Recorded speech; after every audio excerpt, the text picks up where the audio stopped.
Hello दोस्तों।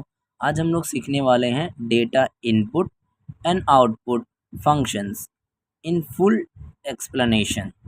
पूरी detail में हम जानने वाले हैं कि data input and output functions होते क्या हैं। ठीक है, हम आगे बढ़ते हैं। In C system user can give input and get output by using C program. जैसे कि हम जानते हैं कि अगर कंप्यूटर को कोई भी हम इनपुट देते हैं तो हमें आउटपुट दे देता है। ठीक है, तो to work with input and output values, C has two types of functions। ये जो हम लोग data input and output functions की बात कर रहे हैं, ये हम सी प्रोग्रामिंग लैंग्वेज में बात कर रहे हैं। हमारे पास डिफरेंट डिफरेंट प्रोग्रामिंग लैंग्वेजेस हैं, पाइथन है, जावा है। ठीक है, तो बट हम अभी सी प्रोग्रामिंग लैंग्वेजेस की बात कर रहे हैं। ठीक है, तो सी प्रोग्रामिंग लैंग्वेज में हमारे पास इनपुट देने के लिए और आउटपुट जो मिलता है, दो तरीके के फंक्शंस होते हैं उसके लिए। एक होता है फॉर्मेटेड, दूसरा होता है अनफॉर्मेटेड। एक होता है formatted, right, formatted input output function, दूसरा होता है unformatted input and output function.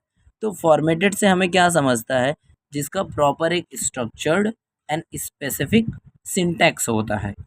Unformatted से क्या समझता है, जिसका कोई स्ट्रक्चर ना हो प्रॉपर, ना ही उसका कोई सिंटैक्स हो। ठीक है, उसे अनफॉर्मेटेड इनपुट आउटपुट फंक्शंस करेंगे। ठीक है, तो थोड़ी बातें और हम जान लेते हैं, फिर इसके बीच का हम लोग स्पेसिफिक डिफरेंसेस देखेंगे कि इनका हेडर फाइल क्या क्या होता है, इनके पास कौन कौन से डेटा टाइप को एक्सेप्ट करने की डिटेल्स होती हैं, इनका डेफिनेशन होता है। ठीक है, तो फॉर्मेटेड इनपुट आउटपुट होता क्या है, it can read and write values of all types of data provided the appropriate conversion of data type is used. ठीक है, जैसे कि अगर हमारे पास studio dot h header file है, तो उसके पास कौन कौन सा किसका किसका डेफिनेशन होगा, प्रिंट एफ का होगा, स्कैन एफ का होगा। ठीक है, और दूसरी ओर अगर हम लोग देखेंगे कि अनफॉर्मेटेड के बारे में, अनफॉर्मेटेड इनपुट आउटपुट फंक्शंस क्या करते हैं, can read and write values of only char data types. Char मतलब जो एक बाइट डेटा को ही स्टोर कर सकता है। ठीक है, एंड इसका जो डेफिनेशन ऑफ दिस फंक्शंस का रहता है, मतलब अनफॉर्मेटेड फंक्शंस का रहता है, वो किस में स्टोर रहता है, conio dot h header files में रहता है। ठीक है, अभी हम पूरे इसके डिफरेंसेस को देखेंगे। ठीक है, सो अनफॉर्मेटेड जो है और फॉर्मेटेड है, फॉर्मेटेड फंक्शंस क्या करते हैं, it can use with any data types.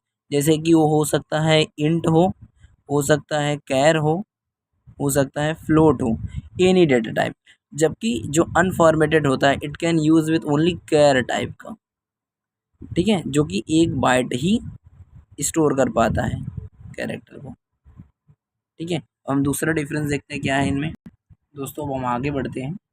दूसरा पॉइंट क्या है, जो प्रिंटफ और स्कैनफ होता है, जिसका डेफिनेशन किस में स्टोर्ड होता है, हमारे स्टूडियो डॉट एच में। ओके, तो ये जो प्रिंटफ और स्कैनफ है, एक फॉर्मेटेड इनपुट और आउटपुट फंक्शंस है। ठीक है, जबकि अनफॉर्मेटेड में देखेंगे तो गेट सी एच है और पुट सी एच है। इसमें दो तीन फंक्शंस होते हैं जो इनपुट लेते हैं, जैसे गेट सी एच हो गया एक, दूसरा होता है गेट कैर होता है, गेट सी एच ई होता है।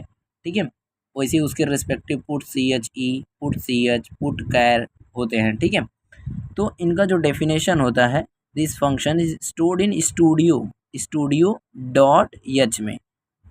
दूसरे साइड अगर देखेंगे अनफॉर्मेटेड फंक्शंस का जो डेफिनेशन होता है, वो कोनियो डॉट एच, इनको बोलते हैं हेडर फाइल्स। ठीक है, अभी हम एग्जांपल देखेंगे तो आपको समझ जाएगा। ठीक है, आगे बढ़ते हैं हम, अगला देखते हैं। जो इन formatted input and output functions हैं, वो कंटेन करके रखते हैं format specifier in their syntax. अभी हम एग्जांपल देखेंगे तो आपको अच्छे से समझ जाएगा कि फॉर्मेट स्पेसिफायर क्या होता है।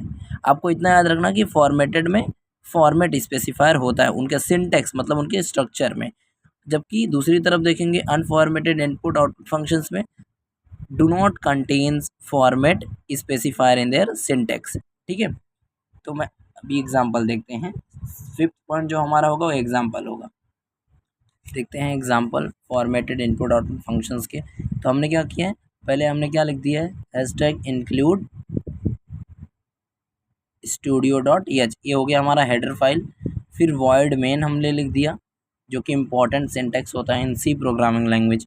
फिर हमने क्या कर दिया, ओपन कर दिया क्लोज करली ब्रेसेस को। फिर हमने क्या किया, देखो हमने क्या बोला था, फॉर्मेट इनपुट आउटपुट जो फंक्शंस होते हैं कोई भी डेटा टाइप के लिए यूज़ हो सकते हैं। तो हमने इंट ले लिया, आप कैर ले लो, फ्लोट ले लो, हमने एक वेरिएबल डिक्लेयर कर दिया। फिर हमने क्या लिखा, प्रिंट एफ। मैंने बताया था कि फॉर्मेट आप यूज़ कर रहे हो तो प्रिंट और स्कैन यूज़ कर सकते हो इनपुट लेने के लिए और आउटपुट पाने के लिए। तो हमने लिखा एंटर नंबर। अब मैंने बताया था कि परसेंट स्पेसिफायर, हमने क्या किया, हमने देख लिया कि प्रिंट एफ स्कैन एफ क्या होता है, हमने देख लिया कि इसमें हेडर फाइल क्या होते हैं, हेडर फाइल studio.h है। अब बात करते हैं कि फॉर्मेट स्पेसिफायर की। फॉर्मेट स्पेसिफायर ये होता है हमारा %d, जो कि इंट नंबर को दर्शाता है। ओके, %d, ठीक है। तो ये हो गया हमारा फॉर्मेट इनपुट आउटपुट फंक्शंस का एग्जांपल। अब हम देखेंगे अनफॉर्मेटेड फंक्शन के एग्जांपल्स। अभी हम लोग देखते हैं अनफॉर्मेटेड इनपुट आउटपुट फंक्शंस के एग्जांपल। हमने वैसे ही फिर से हेडर फाइल लिख लिया, इंक्लूड ये सिंबल studio.h। अगला, अब मैंने बताया था कि अगर अनफॉर्मेटेड इनपुट आउटपुट फंक्शन में यूज़ करना है, हमें लिखना पड़ेगा conio.h, हेडर फाइल डिक्लेयर करना पड़ेगा, ठीक है। ये हो गया conio.h। दूसरा बात क्या है, void main लिखना कंपलसरी होता है सी प्रोग्रामिंग लैंग्वेज में। फिर ये करली ब्रेसेस हमने लिखा। फिर अब मैंने बताया था कि अगर अनफॉर्मेटेड फंक्शन है, हमारे पास एक ही डेटा टाइप होता है यूज़ करने का, जो होता है कैर। फिर मैंने एक वेरिएबल डिक्लेयर कर दिया ch। अब ch पे मैंने इनपुट लेने के लिए हमारे पास गेट ch होता है अनफॉर्मेटेड फंक्शन में, ठीक है। तो मैंने ch इक्वल्स टू करके गेट ch लिख दिया। फिर अब आउटपुट पाने के लिए अनफॉर्मेटेड फंक्शन में हमारे पास पुट ch होता है, जो कि हमने लिख दिया और उसको ब्रैकेट में हमने क्या कर दिया, हमारा वेरिएबल को डाल दिया। तो ये हमारा एग्जांपल हो गया अनफॉर्मेटेड इनपुट आउटपुट फंक्शंस का।